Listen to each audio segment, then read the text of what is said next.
What's up, guys? I'm coming back with another no prep drag build here. We're building our Slash Bandit car. I believe this is part 4 now.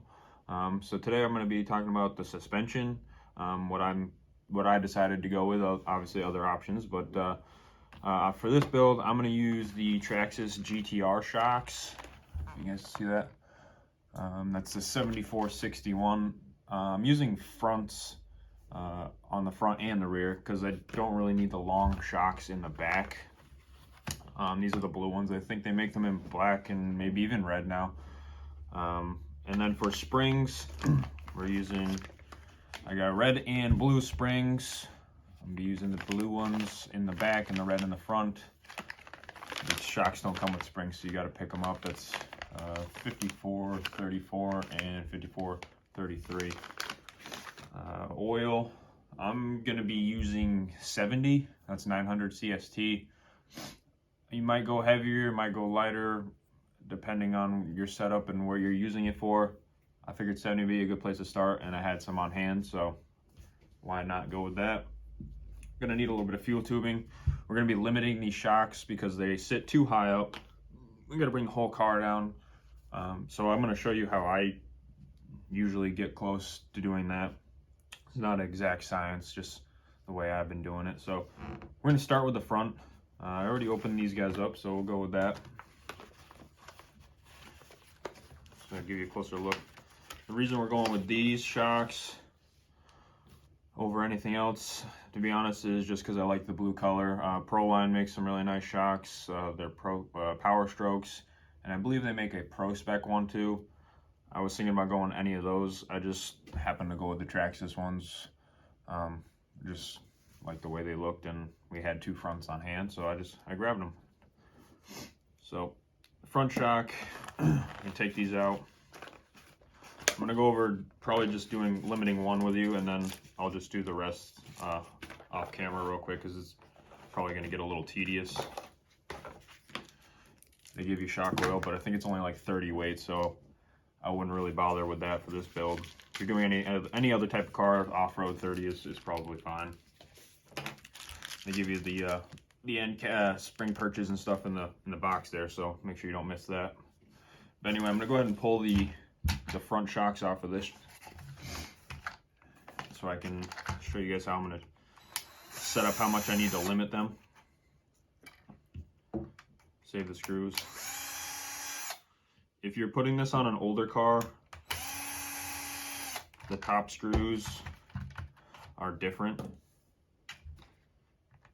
So you have to pick up some longer screws. I don't know if they, actually looks like they might give you some in the bag there. No worries. And Adam, if you're watching, I still have not put the 2 screws in the front. A little running joke there. We'll get there. We haven't driven her yet. All right, so we get the shocks off. So what I'm gonna do, I'm gonna mount the shocks on here without the spring. And I'll show you why in a second. Actually, I believe you gotta change the ball in the bottom of these actually. So you're gonna need a pair of pliers. So I'm gonna do that real quick, because these are made really for the 4-wheel drive truck. So if you get a pair of pliers, you can kind of take the little ball out. You're gonna have to put the skinny ball in, otherwise it won't fit in the front of the arm. It's gonna be a little bit of a pain here. Almost forgot about that. Good pair of pliers. It's not really, I don't know if you guys can see it, but if you kind of grab it and twist like that, they'll pop out. It's not easy. It takes a little practice, but it won't break. If you got like one of those Techno multi-tool things, that makes it significantly easier with the ball popper, which I do have one, I just don't have it right now.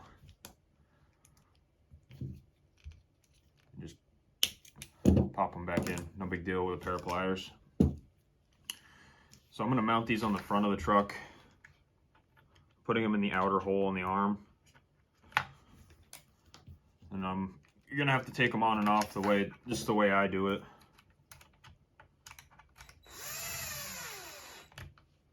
As I usually say, there's probably different ways to do things. Obviously, look up multiple ways. This is just the way I do it.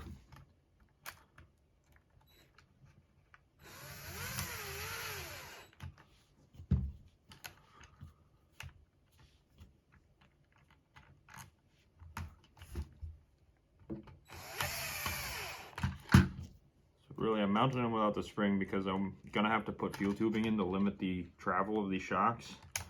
And I'm not really sure how much fuel tubing I'm gonna need. So in the front, obviously no spring, it's just gonna hit the ground. I'm gonna bring it up. And the shocks don't have oil in them, so it should more or less stay in place. So I want the arms to be just slightly past level. So you're getting a little bit lower than level with the arms. So they're gonna be just up a little bit like this. So what I'm gonna do is put it where I want it, get it close, and then I'm just gonna mark one of the shocks. I'm not gonna mark both of them, and by that I mean I take a Sharpie like this, and then I'm gonna mark the shaft right where it meets the body of the shock with a Sharpie. So now, when I pull the shock down, I can see the distance right here. I don't know if you guys can see that or not, that I need to make the limiter. So I need a piece of fuel tubing that size in order to get the shock to limit where I want it. I'm just gonna flip this upside down here. Regular fuel tubing here.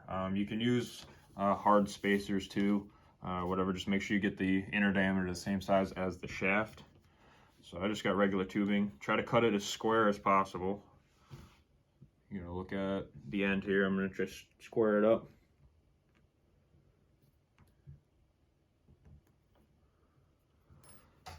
And then I'm gonna pull the shock back off because it's gonna be a little easier to see. I need to take it off anyway to limit it.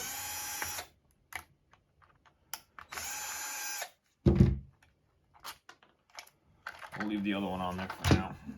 I'll just show you guys with one shock. We got our mark made. Now, it doesn't have to be perfect. I'm just gonna kind of eyeball it here a little bit and try to cut two pieces the same size for each shock. You could measure it out if you got a micrometer or something like that. I think if I get in the ballpark, I'll be all right.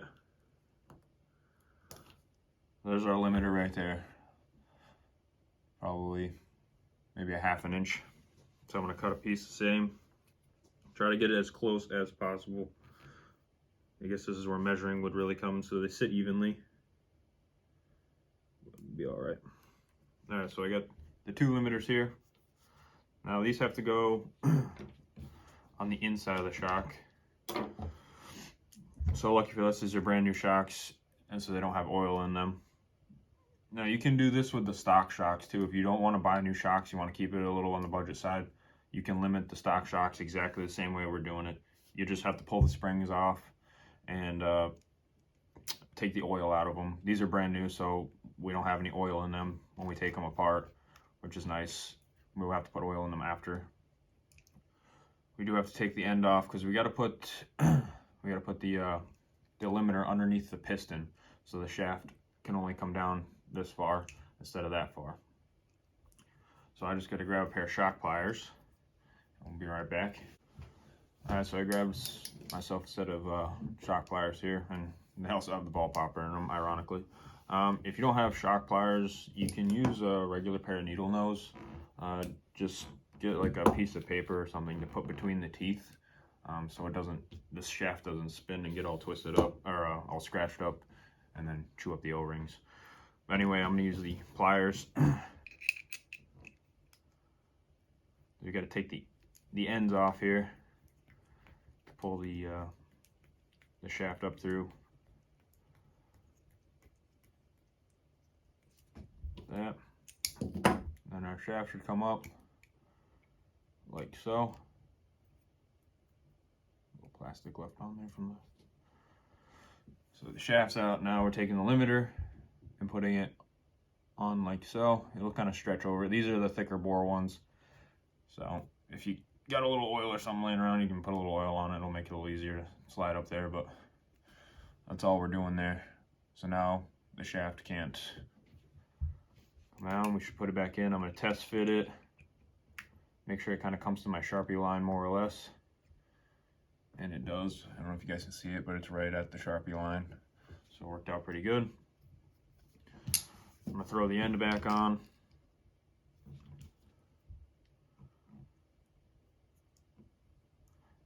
And this is the same process really for any shock, not just these, just if you're buggy racing, street racing, drag racing, just want to limit the overall travel for speed runs, any shock is going to be the same.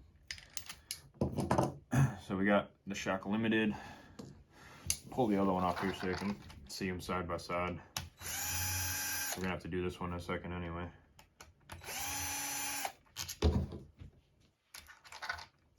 So with our limiter, we are now sitting that much shorter.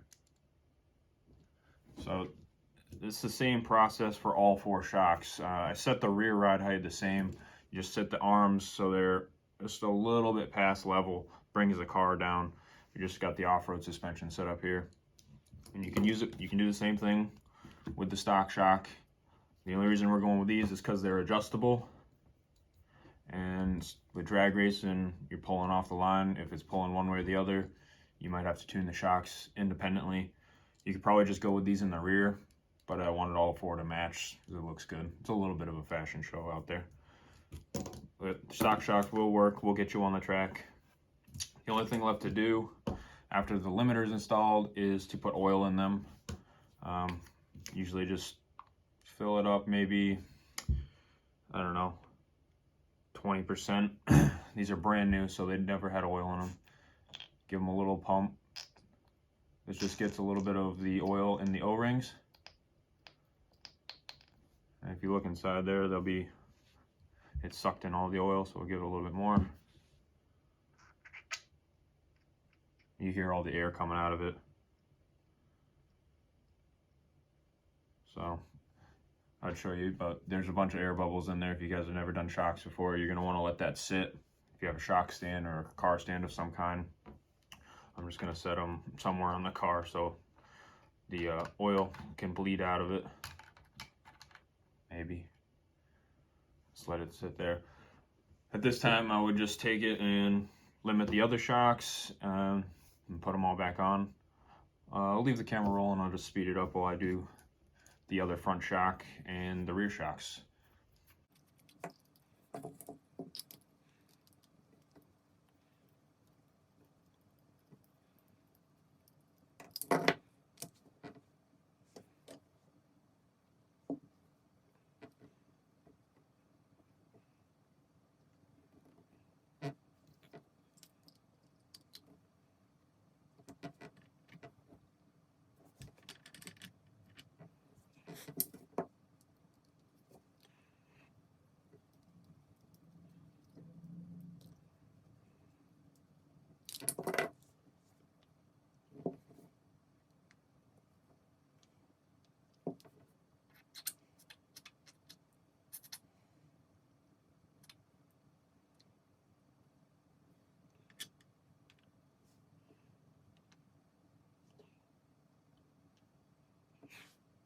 So, got the limiters in the front there. Once the air's come out of it, you can finish filling it up with oil. Usually fill it up, I don't know, 90% of the way, so you can see a dimple in it, because these are shocks with bladders in them. Some shocks you have to bleed. These ones are just bladders. The cap on there.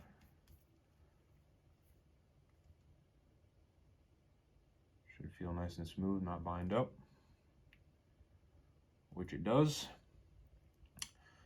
Let me go ahead and put the spring on there. Oh. Oh, right in front of me. We're going to run the blue springs in the front here. That is 5430. I don't know what rate they are. They're 1.6.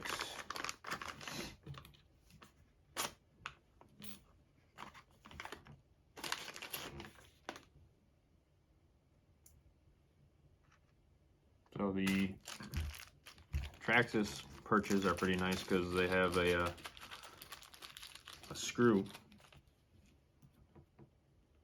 that keeps them from falling off.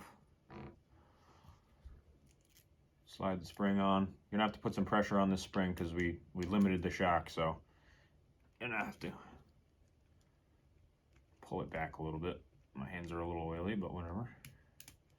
All right, like so. And then you've got to put the screw in it so the perch doesn't fly off, which is pretty nice about these shocks. The stock shocks, the perches always fly off. There's our completed shock. Nice, pretty stiff. Top this one off.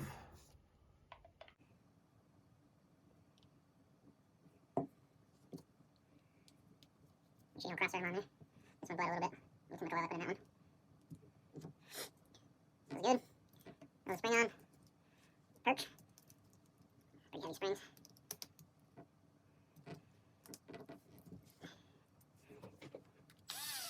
There we go. Front shocks are complete. So now I'm going to go ahead and do the same thing for the rear. I'll keep you guys rolling. I'll just speed it up. Maybe stop it here and there, but it's going to be the same exact process for the rear. Just might be it's going to be a different length of tubing. So we'll check that out. I'm running fronts all around, so I may not even have to use the tubing, but I'm going to go throw these on the front and then we'll check out the rears.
All right, so I got them mounted on the back there.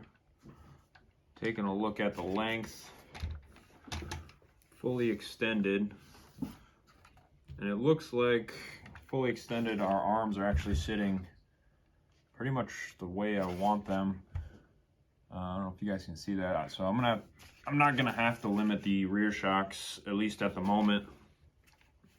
It's sitting kind of the way I want it here. With the arms just above level. So the wheels are touching the ground there. I don't have springs on it, that's why I'm holding it up. I might just have to adjust my wheelie bar down a little bit because I set it on the highest setting back here. So I'm just gonna go ahead and throw the springs and oil in these shocks and not limit them for now. Maybe in the future it might come down a little bit, but I'm gonna see how it sits once I put the oil in there and go from there. So I'm gonna do that real quick and we'll come right back. We're gonna be using the 5433 reds in the back. I don't know what the rate is on those guys, 1.4s. Give those a try. Like I said, I don't really know if this is the spring to go with or not. Just figured I'd try them. A little softer in the back maybe. Still pretty stiff spring. It's still all there. Like I said, this is gonna be trial and error. Just happened to be what I went with first. So if you guys got a spring setup out there that, you know, either a local track or, you know, online people are saying working better, by all means check that out. Just happened to be what I'm going for from my research and asking a couple guys.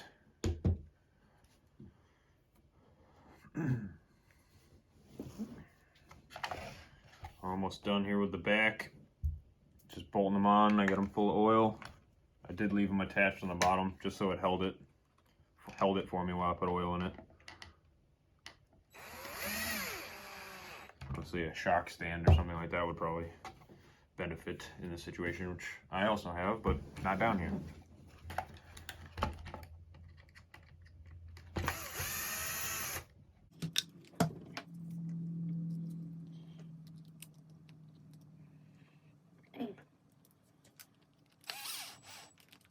Looks pretty good.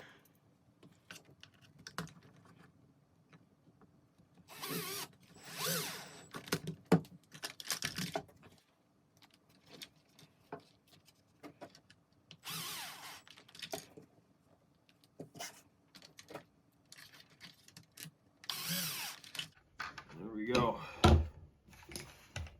So she's not sitting too bad. Still got quite a bit of travel. I just put these back in the center holes. I might move them out to the outer holes.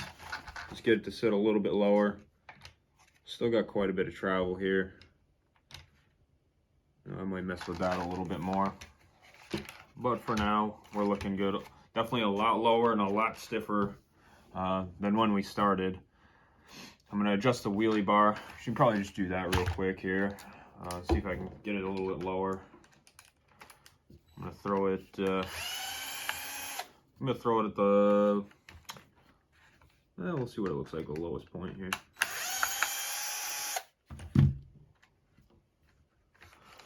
Play with this a little bit here.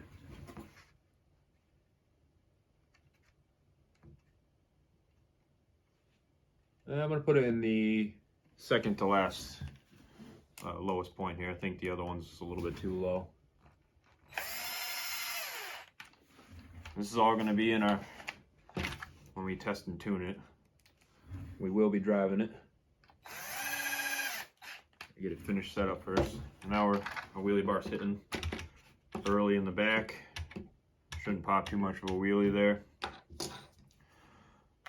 And I think that's gonna be about it for this video for the suspension. It's the Proline GTR shocks, front and rear, with the Proline wheelie bar. Our Bandit VXL build. One step closer to hitting the track. Feeling pretty good now. I'm pretty happy with how these shocks turned out. Again, you could use the stock ones. We just went with these because they're adjustable. Proline also makes the nice adjustable ones. Check that out. Yeah, that's going to be probably about it for this video, guys. Next video, I think I'm going to go change the gearing and the transmission and probably throw the body mounts on. And I believe after that, we're going to talk about the battery and maybe hit the parking lot a little bit and see what we can do. See how it goes with the stock Traxxas setup.